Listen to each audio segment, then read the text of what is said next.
समझ नहीं आ रहा अपने सैलरी इंक्रीमेंट का क्या करूं। बेटा इतना क्या सोच रहा है?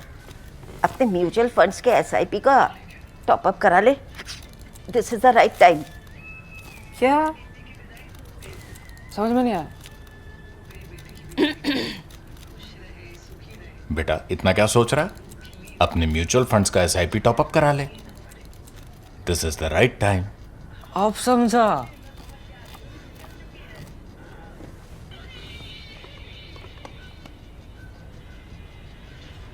Mutual fund investments are subject to market risks. Read all scheme related documents carefully. Hello and welcome to ThePrint. This is Bidisha and you're watching Economics. As we head into the union budget, there is one number that seems to be giving everyone comfort. Inflation is down, prices are stable, and the pressure, it seems, has passed. And at first glance, that feels like a win. But today, I want to explain why low inflation is not the victory India thinks it is, and why it may actually be hiding a deeper economic weakness. Think of it this way. If a fever comes down because the infection is cured, that's recovery. But if the fever comes down because the body has become too weak to fight, that's not recovery, that's fragility.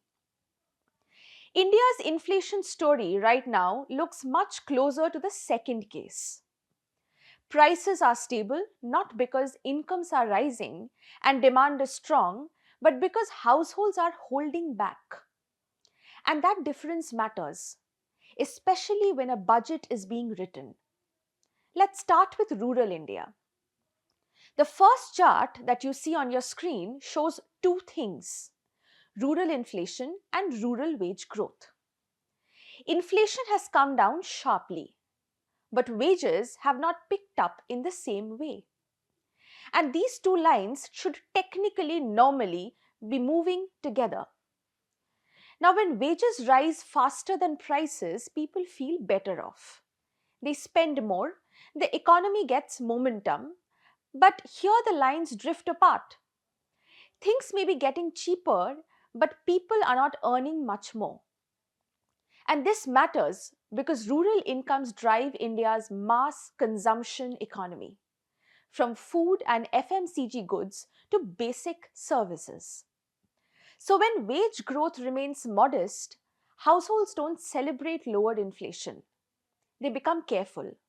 They save more, they delay purchases, and they cut back on anything that isn't essential.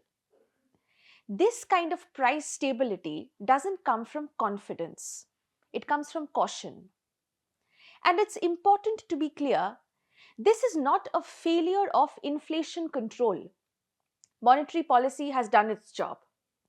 But inflation control works very differently when demand is already weak. In that situation, lower inflation doesn't really unlock spending. It reinforces restraint. Now let's see what this caution does to consumption. The second chart tracks FMCG volumes, how much people are actually buying, not prices, quantities. And what we see is quite telling. Even as inflation comes down, FMCG volume growth slows. That is not what a demand-led recovery should technically look like, right? And this is where one concept really matters: discretionary spending. Now, discretionary spending is the part of household spending that people can choose to delay or avoid. It's not rice, it's not cooking oil, it's not rent, school fees, or electricity bills. It's things like upgrading brands instead of buying the cheapest option, buying an extra packet instead of just enough, new clothes instead of repairing old ones, eating out occasionally, replacing a phone before it breaks. In a healthy economy, discretionary spending is the first thing to recover. It's the clearest sign that households feel secure about the future. But right now, that's exactly what's missing. People are buying essentials, but they are cutting back on discretionary purchases. Lower prices are not making them spend more, they're making them save. Because discretionary spending depends on confidence, not just prices. If your income feels uncertain, cheaper goods don't make you splurge, they make you cautious. This is exactly why falling inflation is not reviving demand. India's problem today is not that essentials are expensive. It's that discretionary spending, the spending that signals confidence, has gone missing. Now let's look at how India has managed to keep inflation under control despite weak demand.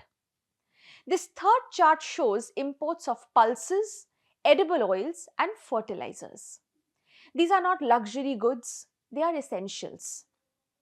And their imports have risen sharply. This isn't because consumption is booming, it's because imports are being used to cap prices. India is very effective at this. When food prices rise, import duties are cut. Exports are restricted, global supplies are tapped. It works quickly and it keeps inflation down. But it comes with a trade off. Every time imports are used to suppress prices, they replace something harder. They replace income support, productivity growth. They even replace deeper reforms. Trade becomes a shortcut to price control. The fertilizer data makes this very clear. Here, imports rise and fall based on subsidy design and timing, not self-sufficiency. The system is optimized for price stability, not structural correction. This keeps inflation low, but it doesn't really revive demand. Now, what does all of this mean for the union budget? When you put these three charts together, a single story emerges. India has achieved low inflation without income recovery. Consumption has weakened even as prices have stabilized. And imports are being used to manage these consequences. This creates a dangerous illusion ahead of the budget. Inflation looks benign, the urgency feels low. But underneath, household confidence remains fragile. If this budget treats low inflation as a success, it will be cautious. It will focus on restraint. But if it recognizes low inflation as a warning that incomes are weak and discretionary spending is missing, then the response must change.